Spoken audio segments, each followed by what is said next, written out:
We believe that the impact of the state on business is too hard, and that limits for state regulation now and can be minimized. The risk of business from the state influence. Good regulation leads to, in good institution leads to good outcomes. Sometimes you got to foster progress.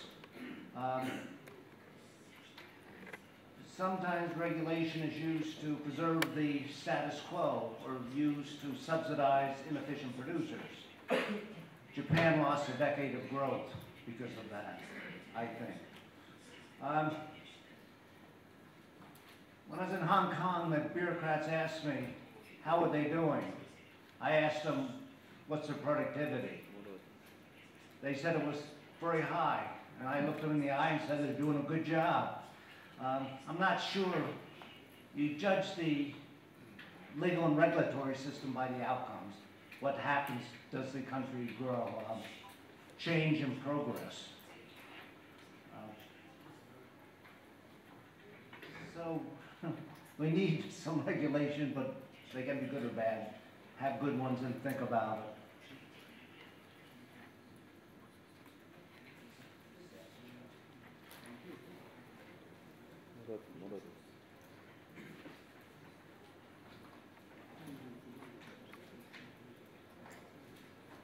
Я хотел попросить академию профессору Кинтману. Здесь два-три вопроса, пожалуйста.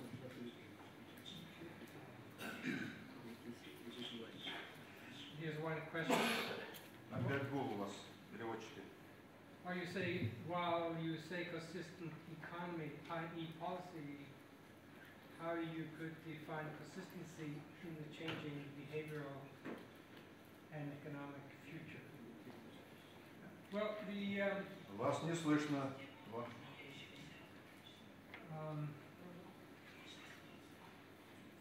Theoretically, a consistent policy and a consistent policy that maximizes a nation's welfare, it's kind of an ideal concept, but it helps us think about the world. A consistent policy that's a good policy would be also one that you can depend on in the future, so that you can take it into account in your investment, your product development decisions, your research and development decisions today. The difficulty with the potential for inconsistency is when that possibility is there, do we really believe that they will be carried out, these good policies will be carried out in the future? And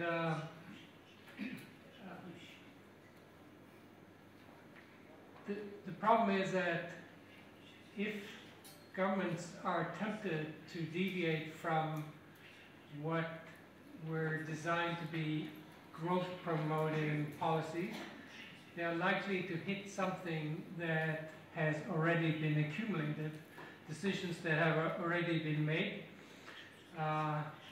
decisions that have already been made expecting this best policy in the future.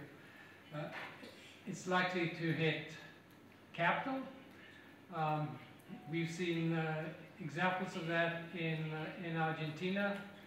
A very recent example of privatizing or nationalizing a business in Argentina.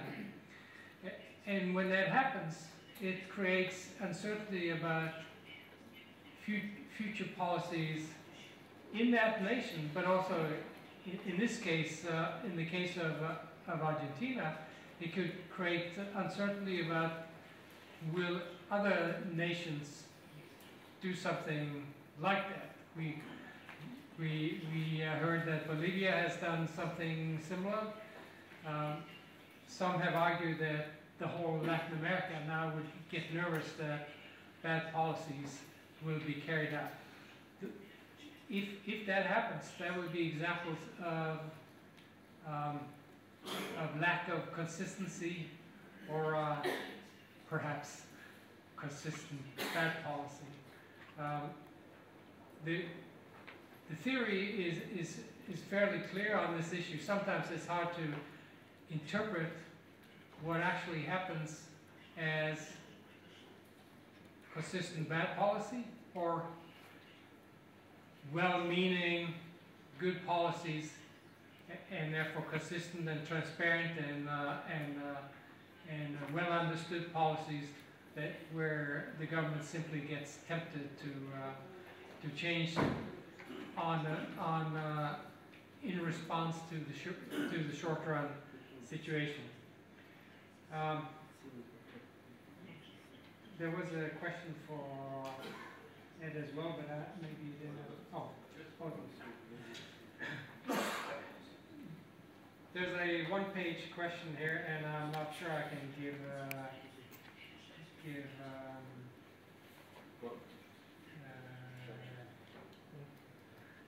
The question is about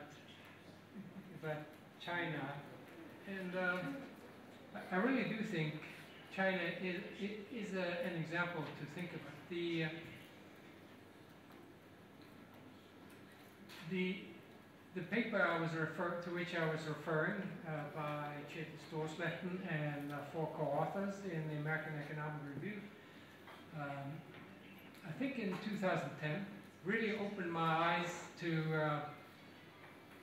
what's going on in China, and really as an example of something that seems to work well for a while, but could come back to hurt you in the future.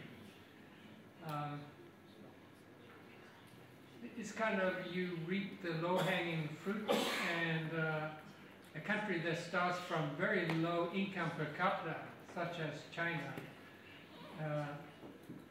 for them that is possible. Can it be sustained? And here's where I just believe that if they don't privatize or they open up the financial system, the banking system for more competition, so that the entrepreneurs, the people who start new businesses, those who in the growing economy are the ones that represent the engine of growth. If that doesn't happen, then eventually the rate of growth will be difficult to sustain. So the practical recommendation on the basis of what I said is privatize,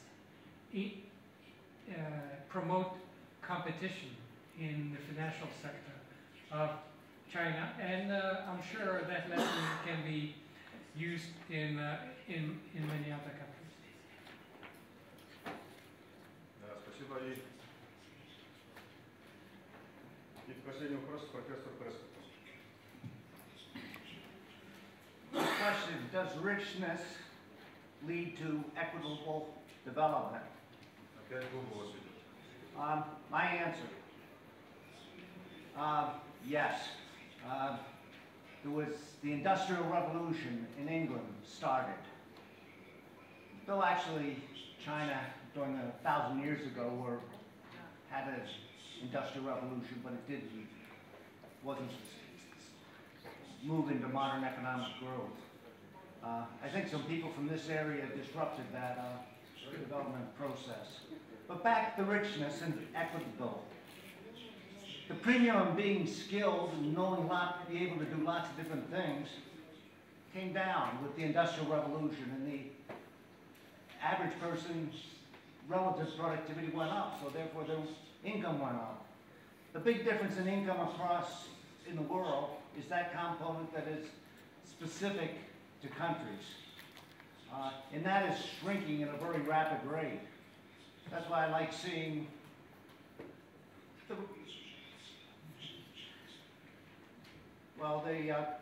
poor countries become rich, catching up. It isn't that the slower, the rich are getting poorer, it's the less developed are catching up and growing at a more rapid rate. They won't do that forever. They will just catch up and then stabilize.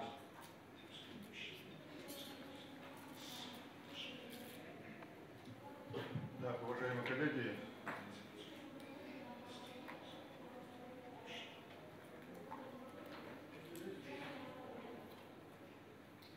да перевели или нет еще? Да, уважаемые коллеги, вот действительно наши гости говорили о том, что правилам выше прав, а мы наоборот здесь своим правом воспользовались и продлили перерыв. Поэтому у нас был предварительно 30 минут, 15 минут, сейчас перерыв на 10 минут. И я хочу поблагодарить от вашего имени наших ключевых докладчиков за интересное, очень важное сообщение, которое окажет у нас хорошего здесь, мы будем учитывать это. И мы тут говорить, профессор Ашимов, объявляет перерыв на 10 минут.